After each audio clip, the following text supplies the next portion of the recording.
Aujourd'hui, je vous donne rendez-vous avec la boss des sciences, Marie Curie.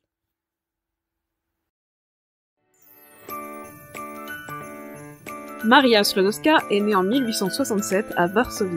Son père est professeur de mathématiques et de physique et directeur adjoint d'un lycée. Sa mère est directrice d'une école de jeunes filles, ce qui est assez remarquable pour l'époque, mais a arrêté sa profession pour cause de tuberculose. Sa famille polonaise ne peut pas vivre sa culture sereinement, car la Russie contrôle le pays et mène une politique de russification. Il est interdit de parler polonais et d'exposer sa culture.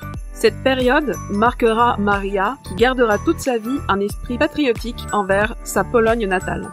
En 1876, la famille fait face au deuil lorsque sa grande sœur Zofia meurt du typhus. Puis 2 ans plus tard, sa mère succombe à la tuberculose. En raison de ses origines polonaises, son père perd la moitié de son salaire et les avantages de fonctionnaire comme le logement. La famille doit donc déménager et devient très pauvre. Son père est désespéré de ne pas pouvoir financer les études de ses enfants ni les dots de ses filles. Maria souhaite faire de brillantes études, mais l'université est refusée aux filles. Comme elle n'a pas d'argent, elle va conclure un pacte avec sa sœur aînée Bronia, qui veut faire des études de médecine à Paris. Maria va travailler comme institutrice dans la campagne polonaise et aider financièrement Bronia, qui fait ses études à Paris. Puis, Marie débarque à Paris en 1891 et s'inscrit à la faculté des sciences en licence de physique.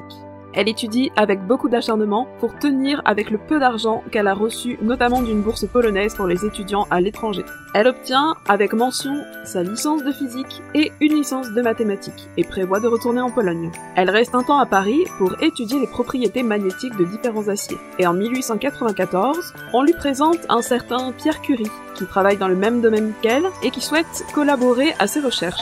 Maria hésite à rentrer en Pologne, mais revient en France suite à la demande en mariage de Pierre Curie. Le couple se marie et en 1895, elle devient Marie Curie.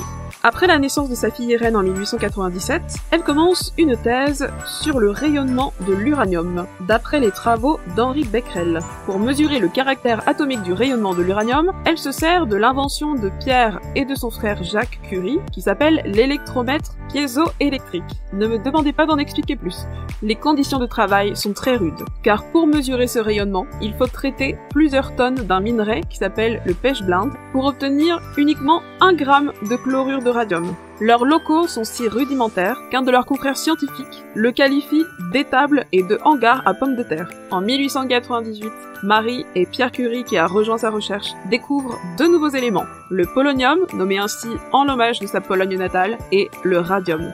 En 1903, elle soutient sa thèse et obtient la mention très honorable. Puis la même année, Pierre Curie et Henri Becquerel reçoivent le prix Nobel de physique. Pierre, qui trouve cette nomination individuelle très injuste, se bat pour que Marie le reçoive aussi. En 1904, Pierre Curie devient professeur à la Sorbonne dans une chaire qui a été créée spécialement pour lui. Il obtient la création d'un laboratoire dont Marie Curie deviendra chef de travaux. La même année a lieu la naissance de leur seconde fille, qui s'appelle Eve.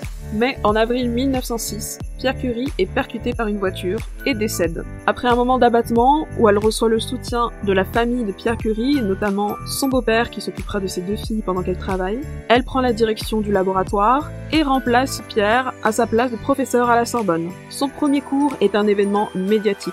Puis en 1908, elle est nommée titulaire de cette chaire, elle sera la première femme professeure d'université en France.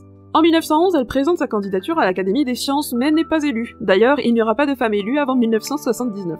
La même année, sa liaison avec le physicien Paul Langevin, qui est en instance de divorce, fait scandale dans les journaux et déclenche une vague de racisme. On la traite de polonaise venant briser le ménage des Français.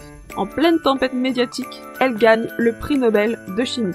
On lui déconseille fortement d'aller le chercher, mais elle se rend quand même en Suède pour recevoir ce 2e prix Nobel. Elle est la première personne à recevoir 2 prix Nobel dans le domaine scientifique et la seule femme à ce jour. Le directeur de l'Institut Pasteur propose la création d'un institut du radium, qui s'appellera l'Institut Curie, consacré à la recherche médicale contre le cancer grâce au traitement par radiothérapie.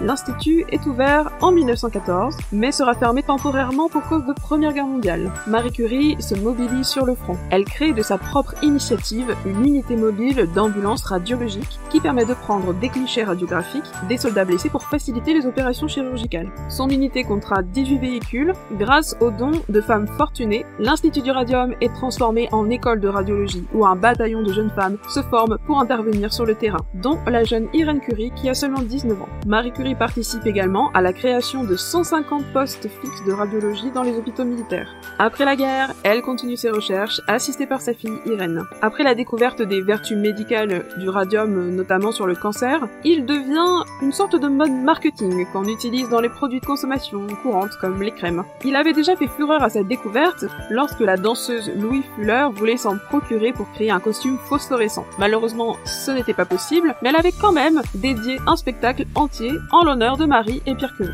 Dans les premiers temps, l'Institut du Radium peine à survivre, mais va bientôt recevoir de nombreux dons. En 1921, une journaliste américaine fait une collecte de fonds auprès de femmes américaines, et Marie Curie et ses filles font le voyage pour récupérer les 100 000 $ qui lui permettent d'acheter 1 gramme de radium. En 1929, une nouvelle campagne de dons des femmes américaines lui procurera une nouvelle fois 1 gramme de radium qu'elle offrira à l'Institut du Radium polonais. Après la guerre, elle profite de sa popularité pour défendre des causes auxquelles elle croit, comme la Commission internationale de coopération intellectuelle qui prône les sciences et la paix, qui a été créée par Albert Einstein. Elle participe à des conférences scientifiques à travers le monde où elle est l'une des rares femmes avec Lise Meitner.